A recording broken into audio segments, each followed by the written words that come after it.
हो जिस इबादत में धोखा, मखलूक की वो ताज़ीम न कर।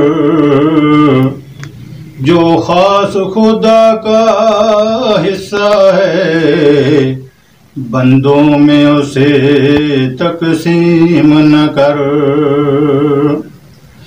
इंसान ते हैवान ओदा खाके पल दे, हवा मचने उड़ दे, जमीन ते ने चल दे।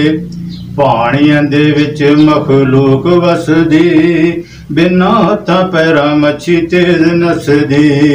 कच्छू डड्डू केकरे भी नैरी वसदे, पानी विच खेलदे ते पैरी नसदे। भारी पानी दे वस में वखो वख शकलां, गिनती तो बार दंग रैन अकलां।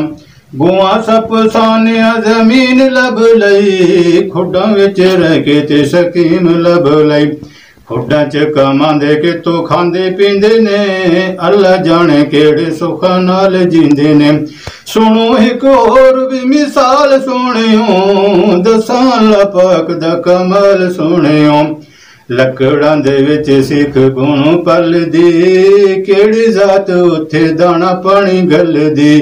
मास खान शेर पिघाड़ फिर दे, बेशुमार बरुल ने वग छेड़ दे। हाथी रिछ बंदर आवारा वेख लो, किवें होंदा उन्हां दा गुजारा वेख लो। लूमड़ा ते सियाने जे पाइयां कोठियां, ओ विंद ते खांदे यारो रज रोटियां।